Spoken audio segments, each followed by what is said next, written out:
2 pepper normal ಮಿಕ್ಸಿಯಲ್ಲಿ grind ಮಾಡೋಕ್ಕಾಗೋದಿಲ್ಲ. ಇದೇ 2 ಪೆಪ್ಪರ್ ಹಾಕ್ತಾ ಇದ್ದೀನಿ. ಸೊ 2 ಪೆಪ್ಪರ್ ಹಾಕ್ಬಿಟ್ಟು ನೋಡಿ ಜಸ್ಟ್ ಪ್ರೆಸ್ ಮಾಡಿದ್ರೆ ರೈಟ್ ತಿರ್ಸಿದ್ರೆ ಆನ್ ಸರ್. ನೋಡಿ ಅಷ್ಟೇ, ಬೇರೆನೆಲ್ಲ ಪ್ರೆಸ್ ಮಾಡಿ ರೈಟ್ ತಿರ್ಸಿ ಆನ್. ನಾವು ಇದು 2 ಸೆಕೆಂಡ್ ಕೂಡ ಆಗಿಲ್ಲ 2 ಪೆಪ್ಪರ್ಗೆ. ನಾ ಜಾಸ್ತಿ ಐಟಮ್ಸ್ ಏನಾಗಿ ಗ್ರೈಂಡ್ ಮಾಡಿದ್ರೆ ಅಂತ ಕೂಡ ನಿಮಗೆ 30 ಸೆಕೆಂಡ್ಸ್ ಒಳಗಡೆ ಹಾಕ್ಬಿಡ್ತೇವೆ. ಹೌದಲ್ಲ ಸರ್? ಓಕೆ. ಇದರಲ್ಲಿ ನಿಮಗೆ ವಿತೌಟ್ ವಾಟರಲ್ಲಿ ನಾವು ಗಸಗಸೆ ಗ್ರೈಂಡ್ ಮಾಡೋಕ್ಕಾಗುತ್ತೆ ಸರ್. ಸೆಕೆಂಡ್ ನಿಮಗೆ ಬಂದ್ಬಿಟ್ಟು ಒಂದು 10 ಮಿಕ್ಸಿಯಲ್ಲಿ ಏನು ಕೆಲಸ ಆಗುತ್ತೋ ಅದು ಇದರಲ್ಲಿ ಆಗುತ್ತೆ ನೋಡಿ ಸರ್. ಸೊ ಈಗ ಗಸಗಸೆ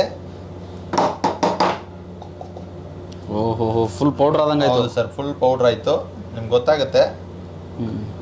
ಹೌದಲ್ಲ ಸರ್? ಹೌದು. ಮಸಾಲಾಗೆ ನಾವು ಮನೆಯಲ್ಲಿ ಇನ್ಸ್ಟಂಟ್ ಆಗಿ ಪ್ಯಾಕೆಟ್ ಅಲ್ಲಿ ಬರೋದು ಏನೇನು ಮಿಕ್ಸ್ ಮಾಡೋದು ಗೊತ್ತಾಗಲ್ಲ. ಇದು ಯಾವ್ದು ಮಸಾಲ ಹಾಕ್ಲಿ ಸರ್, ಮನೇಲಿ ಇನ್ಸ್ಟಂಟ್ ಆಗಿ ಮಾಡ್ಕೋಬಹುದು. ನೋಡಿ ಈ ಥರ ಯಾವ್ದು ಇಂಗ್ರೀಡಿಯೆಂಟ್ಸ್ ಬೇಕೋ, ಲವಂಗ ಯಾವ್ದು ಬೇಕಂದ್ರೆ ಯೂಸ್ ಮಾಡ್ಕೊಳ್ಳಿ ಸರ್.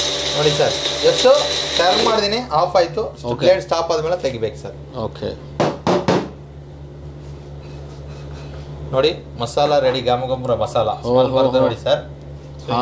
ಇನ್ಸ್ಟಂಟ್ ಆಗಿ ಮನೆಯಲ್ಲಿ ರೆಡಿ ಮಾಡಿಸ್ಕೊಳ್ಳಿ. ನೆಕ್ಸ್ಟ್ ನೋಡಿ ಸರ್, ಇದು ನಾವು ಈಗ ಫ್ರೂಟ್ಸ್ ಇಟ್ಟಿದ್ದೀನಲ್ಲ, ಸೊ ಮಿಲ್ಕ್ ಶೇಕ್ ಕೇಳ್ತಾರೆ ಮಕ್ಕಳು ಮನೆಯಲ್ಲಿ. ಓಕೆ, ರೆಡಿ ಅಲ್ಲ ಸರ್? Ready sir. ನೋಡಿ ಸರ್, ಮಕ್ಕಳಿಗೆ ಒಬ್ಬರಿಗೆ ಗ್ರೇಪ್ ಮಿಲ್ಕ್ ಶೇಕ್ ರೆಡಿ ಆಯ್ತು sir. So grape milkshake ready ಆಗಿದೆ, ಗೊತ್ತಾಗುತ್ತೆ. ಚಟ್ನಿ ಮಾಡಿದ್ದೀನಿ, ಮಿಲ್ಕ್ ಶೇಕ್ಸ್ ಮಾಡಿದ್ದೀನಿ, ಇದೇ ರೀತಿಗೆ ಮಸಾಲಾಸು. ಸೊ ಕೋಕೋನಟ್ ಸ್ಕ್ರಬ್ ಮಾಡಿ ತೋರಿಸಿದ್ದೀನಿ, ಅದರ ಪೆಪ್ಪರ್ ಮಾಡಿದ್ದೀನಿ, ಒಣಶುಂಠಿ ಮಾಡಿದ್ದೀನಿ, ಗಸಗಸ ವಿತೌಟ್ ವಾಟರಲ್ಲಿ ಮಾಡಿದ್ದೀನಿ.